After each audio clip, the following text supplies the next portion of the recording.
Sono serie le condizioni dei due carabinieri feriti nel drammatico scontro tra la loro Gazzella e l'auto di una famiglia a Montebelluna. All'ospedale mamma, papà e due figli. I due militari sono finiti invece in terapia intensiva. Un albero abbattuto dal vento sulle mura di Treviso, tantissimi rami caduti, allagamenti, disagi. Si sono contati tra la sera e la notte più di un centinaio di interventi nel Trevigiano da parte dei vigili del fuoco. Il presidente del Veneto Stefani firma l'ordinanza che dichiara l'emergenza idrica regionale. Mancano 2 miliardi e 400 milioni di metri cubi d'acqua, evitare tutti gli sprechi possibili, il tema degli invasi. Al congresso nazionale della UIL a Padova la Premier parla di costo del lavoro, contrattazione di qualità, nucleare, ma anche di infortuni mortali di fronte ai quali dice siamo tutti sconfitti. Nelle stesse ore di Meloni in Veneto anche il leader di Futuro Nazionale atteso stasera a Spresiano a una cena con gli imprenditori. Chi erige muri non siamo noi, dice Vannacci, sono gli altri. Cortina, il comune sfratta una famiglia ucraina arrivata in Veneto allo scoppio della guerra. Non ci sono più i requisiti, spiegano dall'amministrazione, e gli alloggi servono ai dipendenti pubblici. Festa a San Pietro di Feletto per i 109 anni di Angelo Peressini, il decano del Veneto, il più anziano artigliere alpino d'Italia. La sua ricetta: volersi bene e non portare rancore.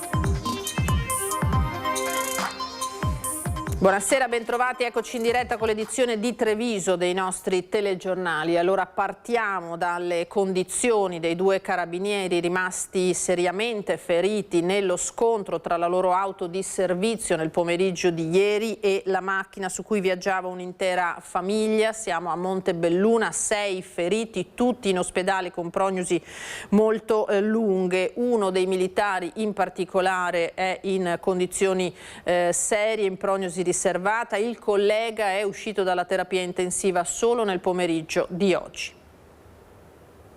Il berretto di un carabiniere adagiato sull'erba di un giardino è uno dei segni del violentissimo scontro frontale avvenuto in via Villette, zona sud di Montebelluna, al confine con Trevignano. 2 militari trentenni erano a bordo della vettura di servizio diretti per un intervento verso Falzè, quando per cause da accertare avrebbero perso il controllo, invadendo la corsia opposta all'altezza di una semicurva all'incrocio con via Caberlotto. Verso Montebelluna viaggiava una BMW con una famiglia di 4 persone. Il bilancio dello scontro è di 6 feriti, i più gravi i 2 carabinieri, specialmente il capo pattuglia seduto sul lato passeggero, entrambi in terapia intensiva al Caffoncello di Treviso. A Conegliano con varie fratture è stato portato il conducente dell'altra vettura, mentre la moglie e i 2 figli di 10 e 13 anni si trovano a Montebelluna, anche loro con fratture e traumi. Per tutti loro la prognosi è di 30 giorni. Delle 2 vetture ci sono ancora i pezzi sparsi tra i 2 lati della strada. Il motore della vettura dei carabinieri era addirittura finito nel fosso. Ho sentito un gran botto e basta, sono venuto fuori e ho visto le 2 macchine che si erano scontrate, insomma, ecco tutto qua. Ha chiamato i soccorsi? Certo, subito. Ho sentito un botto mostruoso assieme col vicino di casa, siamo usciti. Ce n'era i 2 carabinieri svenuti e una signora che stava uscendo dall'altra macchina, appoggiata. E come mi sono avvicinato mi ha detto: ma cos'è successo? Era sotto shock. Ok. E dopo ho visto che suo marito era semi-incosciente, era così, e dietro l'aveva 2 bambini. Uno l'aveva fatta insanguinata perché la sbattesse contro i giravati, e l'altro si lamentava di avere un fianco una botta. Al momento dell'impatto, poco prima delle 20 di mercoledì, sulla zona era in atto un nubifragio che ha ridotto la visibilità e l'aderenza. Sulla dinamica e la velocità dei veicoli indaga la polizia stradale. Questa è una zona dove si corre? Questa è una zona dove incidenti ne fanno parecchi, sì. Proprio perché c'è questa mezza curva? Sì, esatto, c'è questa mezza curva, non ci sono autovelox e quindi anche se ci fossero, la gente vedo che corre lo stesso. E quindi la sua recinzione è rimasta È sempre così la mia recinzione, ogni volta. Quante volte finora? Dagli anni 70 adesso tantissime. Mediamente in un anno? Sono stati anni anche di 2 volte all'anno. Questa strada qua, bene o male, appena stata presente al comune il ragazzo che abita qua, il ragazzo da 50 anni, che abita qua, la settimana scorsa è andata a rilevare che il corpo come gli efficienti. Cioè, ti te metti fuori al muso, arriva giù gente che ti porta 100 metri giù, insomma. Certo. Qua pensi che nessuno vede gli 80 all'ora, non da 80 in su. Incidente questo che è accaduto proprio nei minuti in cui nella Marca trevigiana si affacciava l'ondata di maltempo che poi ha davvero messo a dura prova i vigili del fuoco. C'è stato un albero abbattuto dal vento sulle mura di Treviso, l'immagine più eclatante, ma sono state decine le piante divelte dalle violente raffiche, rami caduti, allagamenti e tanti disagi. Si sono contati tra la serata e la notte più di un centinaio di interventi nel Trevigiano da parte dei vigili del fuoco. Vento fortissimo, precipitazioni abbondanti concentrate in pochi minuti, un brusco calo delle temperature. Il mese di luglio si è aperto con una perturbazione che ha certamente spezzato la calura estrema, ma ha provocato vari danni in tutto il Trevigiano. Sono stati 105 gli interventi in provincia dei vigili del fuoco, più di 50 quelli in servizio, generalmente per la caduta di alberi e grosse ramaglie spezzate dalle raffiche di vento. Danni sono stati segnalati in diverse località: Castelfranco, la vicina Castello di Godego, Vittorio Veneto e Treviso. Nel capoluogo sono stati segnalati temporanei allagamenti di sottopassi e scantinati, qualche cartello pericolante e cadute della vegetazione in Città Giardino, Viale Luzzatti, lungo la Feltrina a Santabona. Per tutta la giornata si è lavorato ai Giardini Mazzotti sul lato nord delle mura per recuperare i rami caduti. Il punto più critico è stata la caduta di un ippocastano al Bastione San Marco, dove sono in fase di allestimento le strutture per la rassegna Suoni di Marca. L'albero si è abbattuto senza coinvolgere persone, in parte su alcune strutture metalliche, mentre la chioma è caduta oltre le mura, finendo sulla sponda del canale. Danni fortunatamente non così rilevanti, questo bisogna dircelo grazie alla manutenzione che noi facciamo del verde verticale continuamente durante l'anno, e quindi ringrazio veramente chi lavora costantemente per fare questo, perché se fosse stato in altre condizioni l'effetto vela degli alberi, che sono chiaramente in questo momento carichi di foglie, avrebbe potuto portare danni molto maggiori. In questo caso non è avvenuto, e per fortuna. Chiaramente un po' di situazioni di pulizia delle strade, perché le foglie vanno a intasare le caditoie. Stiamo valutando tramite i nostri agronomi quali sono gli alberi che dovranno essere abbattuti adesso, perché gli alberi sbrancati vanno valutati nei momenti successivi, e quindi diciamo che poteva andare peggio, ma la manutenzione che noi facciamo ha consentito che questo non avvenisse. Quello caduto aveva più di 40 anni di vita e ha lasciato una piccola voragine lì dove affondano le radici.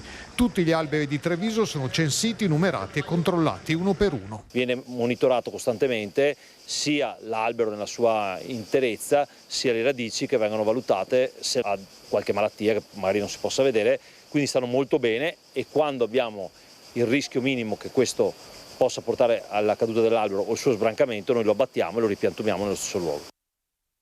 Precipitazioni che non sono state naturalmente sufficienti a far fronte alla gravissima carenza idrica nel territorio, tanto che il presidente del Veneto, Alberto Stefani, ha firmato l'ordinanza che dichiara l'emergenza idrica regionale. Precipitazioni scarse, come detto, anche alte temperature. In Veneto mancano 2 miliardi, pensate, e 400 milioni di metri cubi d'acqua.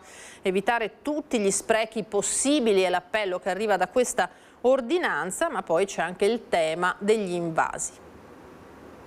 Un drastico calo delle precipitazioni e portate dei fiumi sensibilmente inferiori alle medie storiche. È di fronte a questo scenario che il presidente del Veneto, Alberto Stefani, ha dichiarato lo stato di emergenza regionale sul fronte idrico, rivolgendo a tutti, enti, consorzi, comuni, privati, cittadini, l'appello a un uso dell'acqua il più parsimonioso possibile. Le precipitazioni delle ultime ore danno sollievo ma non risolvono il problema, come rileva Coldiretti. La regione parla di condizioni idrologiche e idrauliche anomale, con particolare riferimento al distretto del fiume Po e di rischio di risalita del cuneo salino. È una situazione critica, ovviamente un'ordinanza viene emessa anche e soprattutto alla luce della considerazione che abbiamo avuto una riduzione dei livelli pluviometrici importanti, dei livelli idrici importanti, c'è un rischio di risalita del cuneo salino per quanto riguarda il Po, e ovviamente delle conseguenze negative che si potrebbero riverberare per quanto riguarda l'ambito agricolo. È necessario adottare questa ordinanza, dichiarare lo stato d'emergenza, è anche propedeutica ad eventuali interventi di carattere nazionale che possono permettere al nostro territorio di avere un maggiore afflusso di livelli idrometrici e quindi di acqua,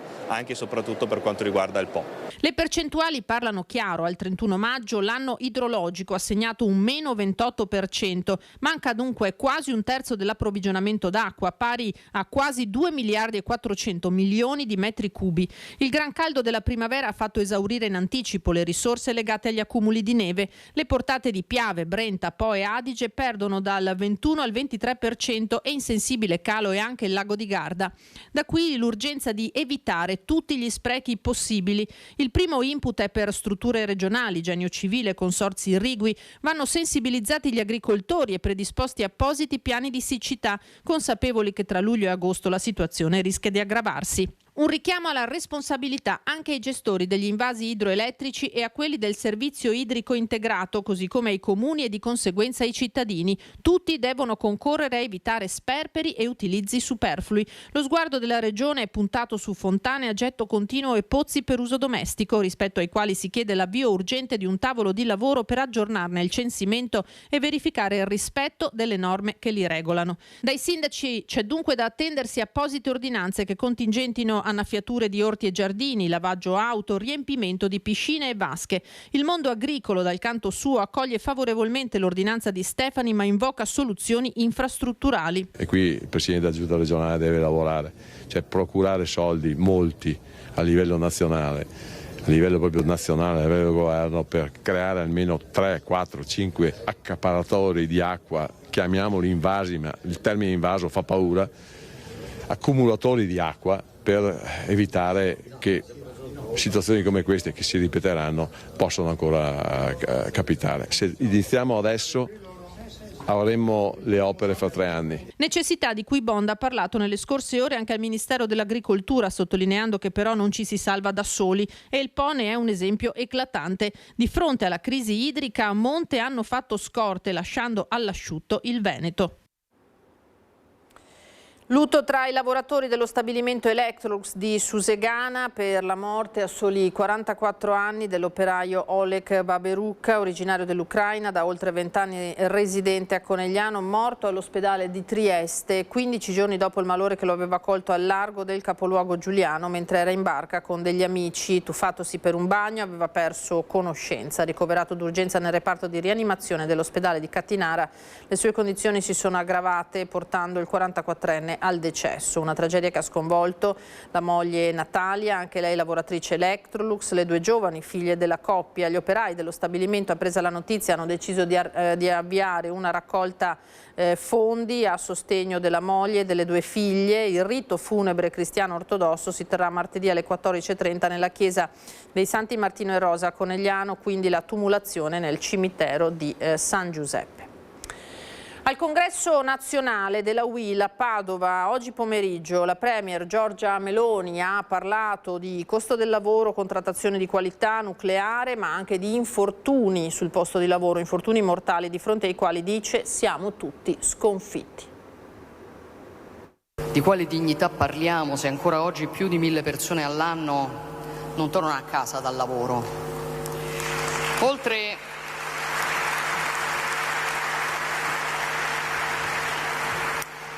Oltre 1000 volte l'anno sono le volte in cui noi siamo stati tutti sconfitti. Anche su questo abbiamo cercato di fare la nostra parte, abbiamo aumentato le risorse, abbiamo aumentato gli ispettori, non sono mai sufficienti, ma abbiamo fatto uno sforzo importante da questo punto di vista e oggi lo Stato è dentro i luoghi di lavoro come non si vedeva da tempo. Solo nel 2024 gli accessi ispettivi congiunti dell'Ispettorato, dell'INPS, dell'INAIL e dell'Arma dei Carabinieri hanno superato quota 158.000 e se in quasi 2 ispezioni su 3 salta fuori un'irregolarità, significa che quei controlli non si fanno a caso. Tolleranza zero contro i caporali e sono molto d'accordo contro le organizzazioni criminali che si nascondono troppo spesso dietro quei caporali e speculano sulla pelle delle persone. Con il decreto lavoro che pochi giorni fa il Parlamento ha convertito in legge, noi abbiamo fissato nero su bianco un principio che in Italia non era mai stato riconosciuto, e cioè che la contrattazione collettiva, la contrattazione di qualità, è lo strumento più efficace che abbiamo a disposizione per far crescere le tutele, difendere i diritti, rafforzare le retribuzioni dei lavoratori. Ed è una scelta di campo, perché per la prima volta lo Stato afferma che la dignità di uno stipendio passa dalla qualità del contratto e non semplicemente da una cifra stabilita a tavolino, magari calata dall'alto, da parte dello Stato stesso. Un sistema, quello per capirci, basato sul salario minimo, che rischia di sottrarre tutele ai lavoratori invece di aggiungerne, perché al netto della propaganda questa sembra essere la realtà. Dove il salario minimo è stato sperimentato, ad esempio in Puglia, la condizione di quei lavoratori è peggiorata. Perché? Lo avevamo previsto, banalmente perché il rischio che il salario minimo orario diventasse un parametro sostitutivo e non aggiuntivo era un rischio reale. E questa mattina a Padova anche un convegno della CGIL del Veneto dedicato al tema proprio dello sfruttamento lavorativo. Ospite il segretario nazionale Maurizio Landini. Operai che lavorano sotto il sole, che si cambiano in strada, il caporalato nelle campagne, i rider piegati dall'algoritmo, lo sfruttamento lavorativo a mille facce non risparmia nessun settore, dalla logistica all'agricoltura all'edilizia, denuncia la CGIL Veneto. A Padova, durante il convegno dedicato al lavoro svenduto, l'intervento del segretario nazionale Maurizio Landini. È un modello che va contrastato perché è fondato sullo sfruttamento e soprattutto sulla logica dell'appalto, del subappalto, del massimo ribasso e quindi dello sfruttamento e del caporalato, e non è una cosa che sta riguardando un settore, sta riguardando tutti i settori trasversalmente e c'è bisogno di intervenire radicalmente. Noi tra l'altro abbiamo lanciato una raccolta di firme per una legge di iniziativa popolare che chiede proprio di mettere mano a questa logica degli appalti. E il primo punto di fondo è la responsabilità del cosiddetto committente. Per tutelare i lavoratori dell'agricoltura, questa è la proposta della CGIL. Noi stiamo chiedendo anche che venga introdotto, come esiste già in edilizia, anche un indicatore. Se io ho un ettaro di terreno, so che in quell'ettaro di terreno ho una determinata produzione e chiunque sa che per raccogliere quella determinata produzione serve un certo numero di ore di lavoro. E quando vai a scoprire che le ore di lavoro sono un decimo di quelle che realmente ti servivano, vuol dire che il 90% l'hai fatto in nero. Veneto, ex locomotiva d'Italia, continua CGIL, dove il profitto è stato anteposto ai lavoratori. La ex locomotiva d'Italia, perché stiamo rallentando, è invece purtroppo un luogo dove il costo del lavoro è stato visto come quello che si poteva ridurre per far profitti, e mentre si è puntato meno sugli investimenti. Questo però porta di fatto a fenomeni di sfruttamento e di dumping. Landini è ospite anche del congresso nazionale della UIL, dove interverrà durante la 3 giorni, prima però ascolterà con attenzione il discorso della Premier Giorgia Meloni. Assieme a CISL UIL abbiamo definito una piattaforma unitaria proprio sul terreno della rappresentanza, e l'obiettivo in modo molto esplicito di questa nostra piattaforma, vogliamo fare un accordo con tutte le parti datoriali e cancellare i contratti pirata, e proprio affermare che i contratti che sono validi sono quelli firmati da chi è rappresentativo, e noi siamo pronti a farci misurare la rappresentanza, vuol dire quanti iscritti hai e quanti voti prendi nelle elezioni dell'RSU, e stiamo chiedendo di estendere le elezioni degli RSU e dei rappresentanti della sicurezza in tutte le imprese. Dire che il modello veneto si fonda sullo sfruttamento significa insultare centinaia di migliaia di imprenditori e milioni di lavoratori che con sacrificio, serietà e spirito di comunità hanno costruito una delle economie più dinamiche d'Europa. Così il vicepresidente della Regione Veneto e assessore al lavoro Luca Spavanetto ha replicato alle dichiarazioni del segretario della CGIL Landini. Le sue parole per Pavanetto sono l'ennesima caricatura ideologica di un Veneto che evidentemente non conosce, o peggio finge di non conoscere. Lasciamo questa pagina adesso, andiamo alla cronaca giudiziaria. Oggi si è svolta la prima udienza dibattimentale in tribunale del processo in cui Barbara Mazzariol deve difendersi dall'accusa di omicidio volontario aggravato nei confronti di Mauro Pereni. Nel tardo pomeriggio del 16 marzo del 2025 a Preganziol, Pereni fu accoltellato al cuore dalla donna nella casa che i due avevano condiviso in via Fratelli Bandiera. Nella chiamata che l'uomo effettuò alla centrale del SUEM dicendo che era stato accoltellato e di venirlo a prendere, si sente la 58enne dire in sottofondo: andate piano che deve morire, circostanza questa che ha impedito il rito abbreviato e che, se venisse confermata in aula, potrebbe costare alla donna l'ergastolo. Entrambi in quella giornata risulta avessero bevuto parecchio e non fossero lucidi. Il 22 settembre si ritorna in aula quando sarà sentita la Mazzariol, difesa dall'avvocata Alessandra Nava. E andiamo adesso alla prima edizione del premio nazionale Alex Marangon, a 2 anni dalla scomparsa del 25enne all'abbazia di Vidor. Lo ricorderete, l'evento a lui dedicato e organizzato dalla famiglia diventa anche un appello per una legge contro la manipolazione mentale. Riconoscere la manipolazione mentale come reato, colmando il vuoto normativo e rafforzando la tutela delle vittime di abusi psicologici da parte di 7 associazioni o singoli abusanti. È la proposta rilanciata dall'ex senatrice veneziana Orietta Vanin dopo la richiesta di archiviazione del caso Alex Marangon da parte della Procura di Treviso. In Italia possiamo dire che il Parlamento non sta lavorando su questo. C'è emergenza, c'è urgenza di avere una norma precisa che regoli finalmente l'ordinamento in questo senso. Il plagio è un reato. Un confronto a sostegno della famiglia di Alex Marangon si è tenuta alla prima edizione del premio nazionale a lui dedicato di cultura e arte. In giuria anche l'avvocato della famiglia Stefano Tigani. Certo l'allegria che abbiamo respirato non cancella il dramma che stiamo vivendo e che ci apprestiamo a portare nelle aule di giustizia, dove è giusto che facciamo il nostro lavoro nella sua memoria per evitare degli errori che sono clamorosi e che non possiamo permetterci come cittadini. Tra i presenti come giurata anche Rita Repetto da Genova dell'associazione La Pulce nell'Orecchio, fondata in memoria della sorella Roberta, morta a 40 anni nel 2020 per un melanoma dopo l'asportazione di un neo sul tavolo di un centro olistico. Perché è assolutamente doveroso ricordare che sia Alex che mia sorella non volevano morire, si sono affidati di chi prometteva loro di stare meglio, quindi io spero davvero che questo messaggio sia arrivato a chiunque, spero che arrivi a chi deve fare una legge, perché una legge che vada a tutelare chi cade vittima di manipolazione mentale è assolutamente necessaria. Perché nessun'altra famiglia debba vivere un dramma come il nostro, le parole di Luca Marangon, padre di Alex. Per la procura è tutto normale, non ci sono responsabili, temo che ci sarà qualcun altro, qualche altro Alex, anche se mi auguro di no. Il premio, il 30 giugno, a 2 anni dalla morte di Alex, aveva come tema la libertà ed era diviso in musica, scrittura e fotografia. Partecipanti da tutta Italia, tra i vincitori anche una scrittrice siciliana di Milazzo. Già si pensa alla seconda edizione. Il sindaco di Mirano, patrocinatore, ha offerto il comune come sede. Soddisfazione dei genitori di Alex e della sorella Giada. Ci hanno emozionati tutti e andremo avanti. E quindi noi 3 assieme saremo una forza, vero Giada?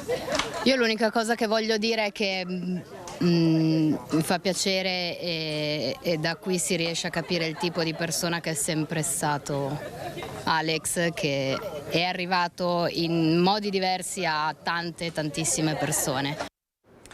Ritorniamo alla politica adesso, perché nelle stesse ore in cui in Veneto era arrivata Giorgia Meloni c'è anche il nuovo tour di Roberto Vannacci che lancia il suo futuro nazionale. Allora andiamo in diretta proprio con Lucio Zanato che è con Roberto Vannacci da Spresiano, dove stasera il generale è atteso a una cena con gli imprenditori. Lucio.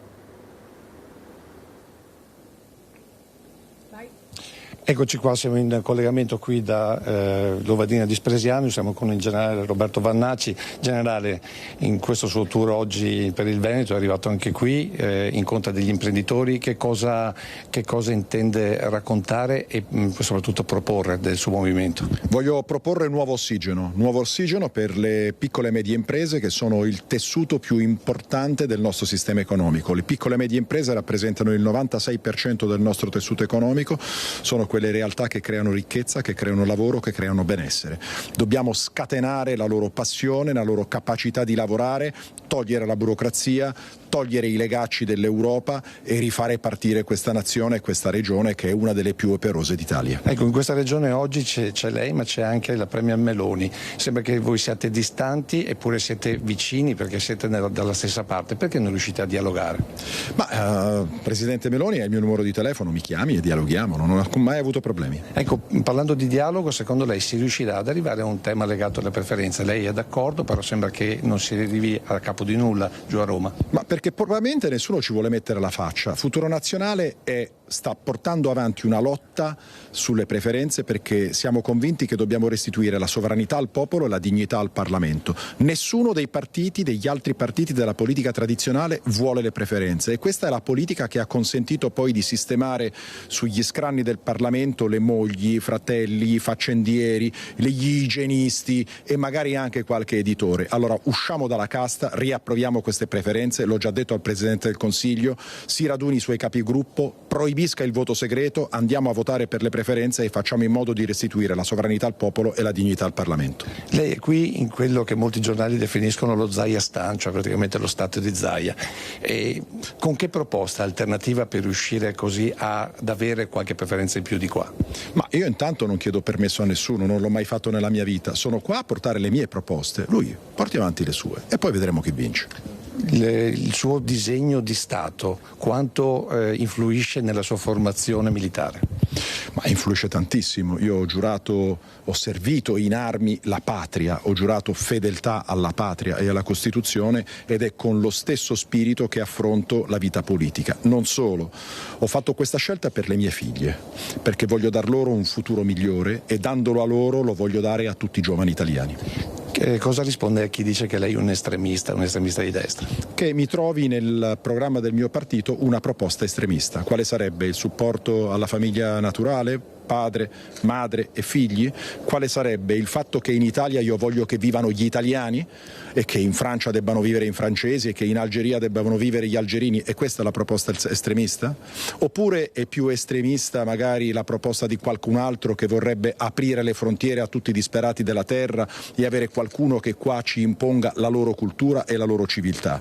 Oppure è più estremista magari la proposta di qualcun altro che vorrebbe le minoranze sopraffare quella che è la maggioranza e avere magari dei diritti diversi, no? Perché io conosco i diritti della persona, non i diritti degli uomini, delle donne o di chi ha un orientamento sessuale diverso. Allora parliamo di estremismo e vediamo effettivamente quelle che sono le proposte estremiste. Per ultimo parliamo di giovani. L'Associazione Nazionale Alpini in questi giorni sta facendo i campi scuola, un modo per cercare di formare i giovani alla protezione civile, ma non solo. Secondo lei dovrebbe essere preso ad esempio e assoldato dallo Stato come è stato per la protezione civile durante e dopo il terremoto del 76? No, io sono convinto che questa iniziativa sia un'iniziativa positiva perché coinvolge i giovani in un'attività che infonde loro il senso del dovere, del sacrificio, che esiste un bene comune che è superiore a quello che può essere l'egoismo individuale. Io ho fatto una proposta che è un pochettino diversa ma che va nella stessa direzione. Perché se non si ritorna a consentire il lavoro volontario a 14 anni come lo era quando eravamo giovani, in modo tale che un ragazzo a 14 anni possa per esempio dare una mano all'attività dei propri genitori in bottega, in un bar, in un ristorante, se lo vuole, senza toccare nulla dell'obbligo scolastico. E questa è un'altra proposta che va nel senso di avvicinare i giovani al mondo del lavoro, ma anche al mondo del servizio per la patria, perché ricordiamoci che l'Italia è una repubblica fondata proprio sul lavoro. Grazie generale, a te la linea.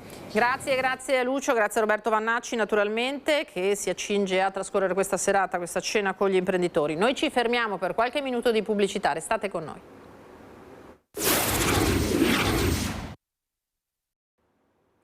Edizione di Treviso dei nostri telegiornali, ben trovati, torniamo in diretta. Andiamo a Mogliano Veneto, doveva essere una celebrazione della storia cittadina. L'invito invece al principe Aimone di Savoia per il centenario di Piazza Pio X a Mogliano, come detto, ha invece acceso una polemica che ha portato l'ANPI a ritirare la propria adesione.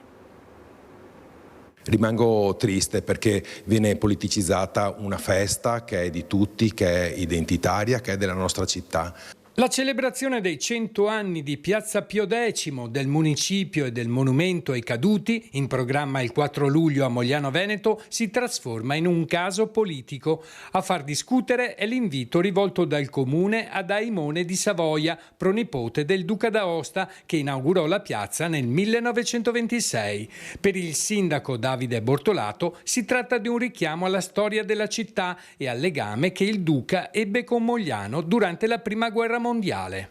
Aimone di Savoia è pronipote di colui che 100 anni fa inaugurò la piazza, il Duca d'Aosta, che ha una piazza dedicata qui a Mogliano, ma in molte altre città d'Italia, che da qui, da Mogliano, comandava la Terza Armata. Qui custodiamo anche il labaro della Terza Armata, e qui a Mogliano c'erano le retrovie, però non vogliamo assolutamente celebrare la vittoria della Prima Guerra Mondiale, vogliamo ricordare la storia di Mogliano Veneto. E allora all'ANPI cosa si sente di dire? Che si devono studiare un po' meglio la storia, anche perché Aimone non è un erede, non è un discendente del re che non bloccò la marcia su Roma, ma appartiene a un altro ramo della famiglia. Una spiegazione che non convince l'ANPI provinciale e quella locale, che hanno deciso di non partecipare alla cerimonia. Innanzitutto non ci avevano avvertito, hanno fatto una locandina, ci siamo trovati il simbolo senza che venisse discusso come veniva preparata questa celebrazione. Ricordiamo, si parla della guerra del 15-18 e quindi dei morti che ci sono stati. Sarebbe stato bene che anziché un Savoia, anche se del ramo Aosta, venisse invitato uno storico o qualcuno che affrontava quel problema. Sostanzialmente non vengono sviscerate le radici profonde che hanno portato a quella guerra, quella del 15-18, i morti che ci sono stati e le esaltazioni della guerra che ha fatto il fascismo. La guerra non va mai esaltata. Se qualcuno deve imparare la storia deve essere il sindaco di Mogliano, non certamente l'ANPI.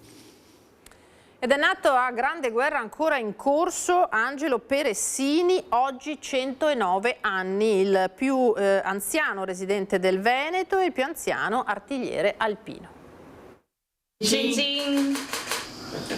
Sono 109 per Angelo Peressini, nato il 2 luglio 1917 a San Daniele del Friuli. È il più anziano artigliere d'Italia, ricordato anche con un post dal presidente Stefani.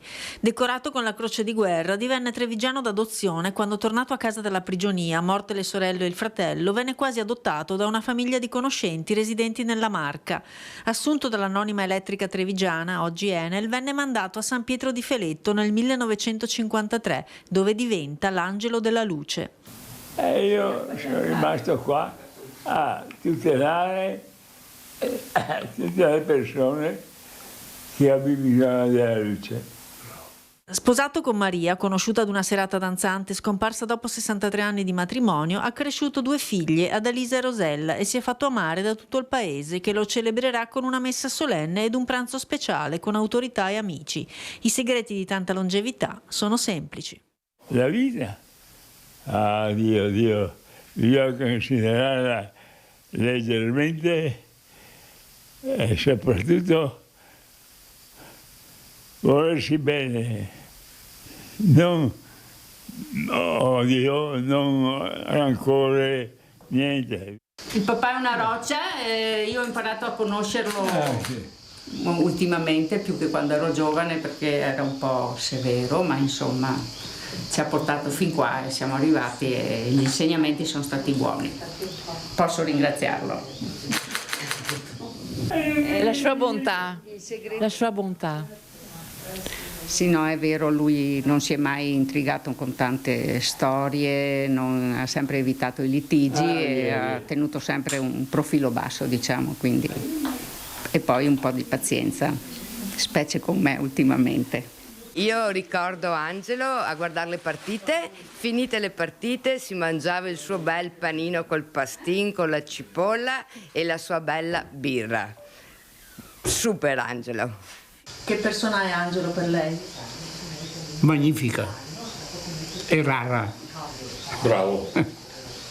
Angelo è una persona semplice, ma generoso, di sani principi e soprattutto insegna la morale a tanti. E allora anche da parte nostra tanti auguri. A 800 anni dalla sua morte la figura di San Francesco d'Assisi viene ricordata con una serie di eventi anche a San Zenone degli Ezzelini. Sentiamo quali. San Francesco parla anche agli uomini e alle donne del terzo millennio. Al messaggio universale del poverello di Assisi è dedicata la mostra di pittura Francesco, i luoghi e le creature, esposizione collettiva curata da Ama Alpe Madre Acquarellisti, allestita fino a domenica 5 a Villa Marini Rubelli di San Zenone. Sviluppano tutti i pensieri che lui aveva, quindi la natura, il sole, la luna, sorella morte, quindi il visitatore vede a 360 gradi tutta, diciamo, la panoramica, i pensieri che San Francesco poteva avere a quel tempo. A completare il programma sarà la cena medievale su prenotazione di venerdì 3. Sicuramente non daremo agli ospiti pane e acqua, come si presume potesse mangiare il santo, ma sappiamo che poi lui nella sua vita ha vissuto per 24 anni negli agi, quindi figlio di mercanti benestanti eccetera, si dava molto a cene, a feste, a divertimenti eccetera. E quindi proponiamo questa cena al tempo in cui proprio lui mangiava, anche alle corti importanti, no? Il clou sarà presso la Chiesetta Rossa sul Colle Castellaro lo spettacolo storico teatrale ad ingresso libero Francesco il Santo del 1200, scritto e diretto da Roberto Frison, con un cast di 50 persone tra attori e figuranti e un anno intero di preparazione. Mi sono arrivate addosso le emozioni e gli insegnamenti di San Francesco che attraverso questo spettacolo vorremmo riconsegnare al pubblico. Pertanto lo stupore per la vita, per il creato e poi questa povertà evangelica di Francesco che è una cosa incredibile. I fedeli sono confusi, cercano Dio e lo troveranno. E ora passiamo alle notizie dal Bellunese. Il comune di Cortina ha disposto lo sfratto di una famiglia ucraina che da 3 anni vive in un alloggio comunale destinato inizialmente all'accoglienza dei profughi. Una decisione che l'amministrazione definisce dolorosa ma necessaria per destinare gli appartamenti ai lavoratori dei servizi pubblici. 7 giorni per lasciare l'alloggio comunale dell'ex convento dei frati francescani è il termine fissato dal comune di Cortina a una famiglia ucraina composta da 2 genitori e 2 figli minori arrivata in Italia dopo lo scoppio della guerra, uscita dal sistema di accoglienza dopo che i 2 adulti hanno trovato lavoro stabile. Si tratta dell'ultimo nucleo familiare presente alla casa dei frati perché le altre famiglie hanno già rilasciato spontaneamente tutti gli alloggi trovando altra sistemazione. È una scelta meditata, è una scelta sofferta umanamente ovviamente perché ci rendiamo conto della situazione. Al tempo stesso preme però evidenziare che come amministratore io gestisco il bene pubblico e quindi quell'immobile era occupato senza un titolo, erano venuti meno i presupposti che inizialmente mi hanno legittimato l'occupazione e quindi necessariamente abbiamo dovuto procedere in questo modo. La notizia ha riacceso il tema dell'emergenza abitativa a Cortina, problema di lunga data ben presente all'amministrazione comunale che sta cercando di intervenire. Trovare casa a Cortina è difficile anche perché tendenzialmente i proprietari preferiscono locarla per periodi brevi, questo ovviamente rende più difficile il reperire appartamenti. A questo si aggiunge poi ovviamente i costi. Il comune non è rimasto alla finestra e ha attivato tutti i canali possibili per rendere disponibili nuovi alloggi. Usciranno a breve 2 bandi per i nostri residenti per 9 appartamenti di nuova realizzazione che sono quelli che noi definiamo all'interno dell'immobile ex panificio comunale in pieno centro a Cortina e ritengo allo Stato altri 3 o 4 appartamenti ovviamente quindi complessivamente dovrebbero essere almeno 10 che verranno messi attraverso le procedure di evidenza pubblica a disposizione dei nostri concittadini. Restano nella disponibilità gli appartamenti alla Casa dei Frati destinati al personale dell'azienda speciale alla persona partecipata del comune che necessita di alloggi per i propri dipendenti. Uscirà anche un bando rivolto ai dipendenti del comune di Cortina mettendo a disposizione degli spazi o ad uso foresteria o alloggio di servizio. Nessun rischio chiusura per il Tribunale di Belluno, in arrivo rinforzi grazie alle scelte del governo e alla legge sulla montagna. Lo afferma il senatore Luca De Carlo, che risponde così all'allarme scattato alla notizia del dimezzamento del numero degli addetti all'ufficio per il processo, passati da 8 a 4. Le rassicurazioni sono arrivate dal sottosegretario alla giustizia Balboni, al quale De Carlo ha subito chiesto un incontro. Grazie alla scelta di stabilizzare il personale precario, spiega De Carlo, entro la fine dell'estate è prevista la stabilizzazione di oltre 1 migliaio di unità. Dalla legge sulla montagna inoltre deriveranno norme di facilitazione per il trasferimento di personale nei tribunali di montagna come quello di Belluno. Operativo e con le idee ben chiare. Parliamo del neo direttore generale dell'ULSS 1 Dolomiti, Achille Di Falco, ai microfoni di Antenna 3. Qui ci ha detto un'eccellenza sanitaria. Il primo giorno di lavoro Achille Di Falco, neo direttore generale dell'ULSS 1 Dolomiti, l'ha iniziato prestissimo, alle 6 di mattina, già operativo nel quartier generale in via Feltre, agenda fittissima di appuntamenti, il via con le visite alle case di comunità di Belluno e di Feltre. Ho cominciato da lì perché sono un tassello fondamentale della riorganizzazione del DM77. Ho cominciato da lì perché in ULSS 8 l'ho seguito personalmente fino all'ultimo giorno e quindi fino alla vera e propria apertura. Ho cominciato da lì perché sono un punto di comunione con il territorio.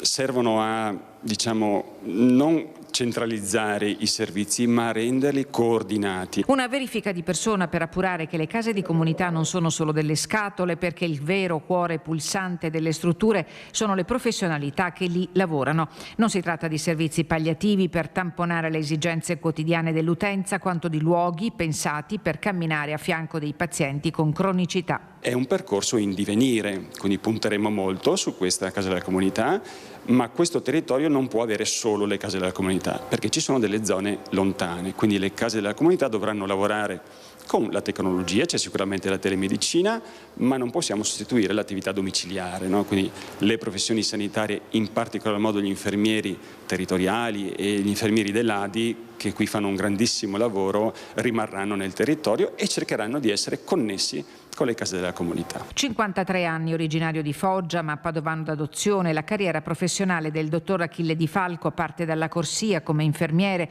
prima di intraprendere un percorso di studi accademico che conta una laurea magistrale in scienze infermieristiche, un master in project management, un percorso di formazione manageriale per direttori generali e infine la laurea magistrale in economia a Roma. Credo di non aver perso nessuno dei gradini che mi hanno portato a questa meravigliosa esperienza di oggi, ma sono stati sempre accompagnati dalla costruzione del percorso, istituzionale e quindi anche universitario, e la terza gamba fondamentale è una famiglia che si è costruita e che mi ha accompagnato in questo lungo percorso. Tra le questioni sul tavolo del neo direttore generale dell'ULSS 1, quella dell'elisoccorso. L'elicottero si chiama Falco, quindi farò di tutto, non soltanto per valorizzare quell'attività che ho visto essere molto importante, ma anche in questo caso far capire che è molto importante che sia anche in questo ambito un lavoro di squadra. Gli eventi di questi giorni fanno capire che delle volte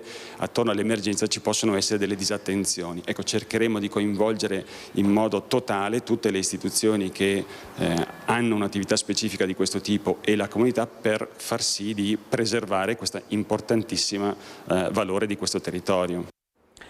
Presentato a Monza Brianza il piano industriale di tecnomeccanica per l'acquisizione di Edim Bosch, operazione che segna l'uscita del gruppo Bosch dagli stabilimenti di Quero e Villa Santa. Il sito bellunese diventerà il polo per l'alto tonnellaggio e la componentistica destinata alla mobilità elettrica, mentre Villa Santa sarà specializzata nel medio tonnellaggio. La FIM-CISL Belluno Treviso valuta positivamente il progetto di rilancio, ma chiede garanzie sulla tutela dell'occupazione. Secondo il sindacato, la riconversione produttiva dovrà essere accompagnata da ammortizzatori sociali condivisi, percorsi di riqualificazione, investimenti in sicurezza e innovazione per evitare ricadute sui lavoratori durante la transizione industriale.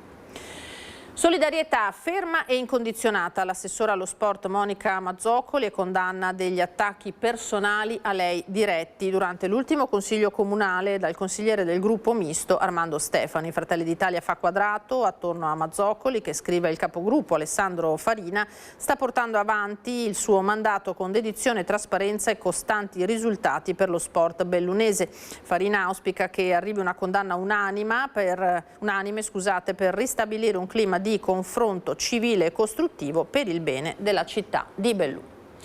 Noi con quest'ultima notizia chiudiamo questa edizione del nostro telegiornale. Come sempre grazie per essere stati con noi. Tra poco le previsioni del tempo. Arrivederci.